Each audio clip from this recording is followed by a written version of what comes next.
Hello viewers, আসসালামু আলাইকুম। আশা করি আপনারা সবাই ভালো আছেন। আমি আমার গ্রামের মাঠে এসেছি। এখানে এসে ধানের জমিতে এসেছিলাম। আবার সেখানে আসার পরে আমার এক ভাইয়ের সঙ্গে কথা বললাম এই ধান চাষ নিয়ে।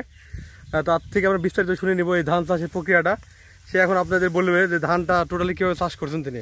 হ্যাঁ ভাই, ধানটা আসলে চাষ করলেন কী প্রক্রিয়ায়, প্রথম থেকে আমাদের একটু ইতিহাসটা খুলে বলেন।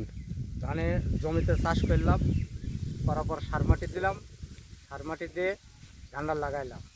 জি ভাই, তারপরে ধান যখন বড়ো হয়ে গেল তখন ধানের নিড়ান দিলাম, নিড়ান দেওয়ার পরে আবার সার মাটি করলাম, সার মাটি করা বীজ দিলাম, বীজ দিয়ে ধানে এবার একটু পোকার আক্রমণ বেশি, তো বিষের আক্রমণ বেশি লাগিয়েছে।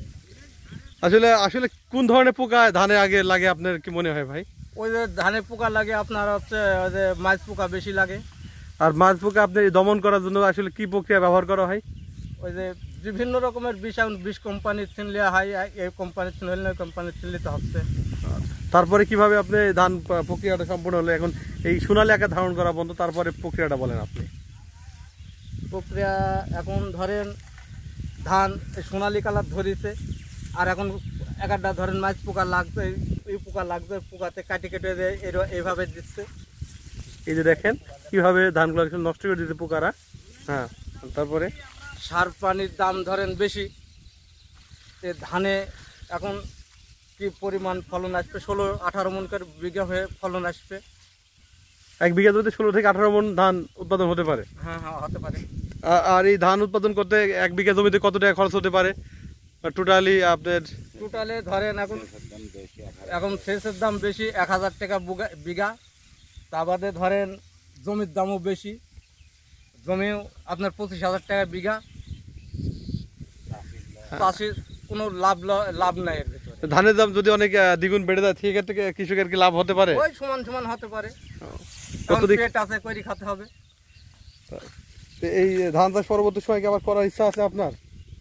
হ্যাঁ, করার ইচ্ছা আছে, যদি পেট থাকে তো করে খেতে হবে না।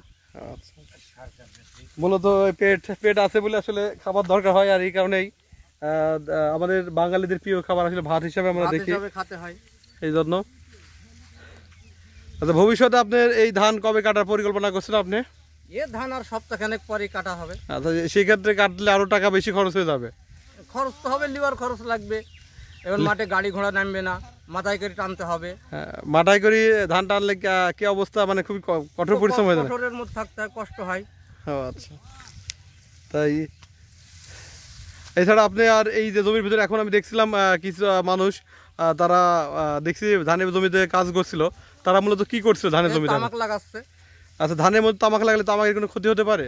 এই ধরেন হালকা পাতলা তো হতেই পারে। আচ্ছা, অসংখ্য ধন্যবাদ ভাই আপনাকে। আপনি আমাদের সাথে সহায়তা করলেন যে আসলে ধান চাষ প্রক্রিয়াটা সম্পূর্ণ বলার জন্য। আর এই তো দর্শক, আসলে মূলত আমি ধানের জমি যেটা এসেছিলাম তার ভাইয়ের সঙ্গে কথা বললাম যে ধান চাষ টোটাল প্রক্রিয়াটা কেমন করে হতে পারে, সেই বিষয়ে তিনি তথ্য দিলেন। সকলকে ধন্যবাদ জানিয়ে আমার এই ছোট্ট একটা ব্লগ শেষ করছি। আল্লাহ হাফেজ।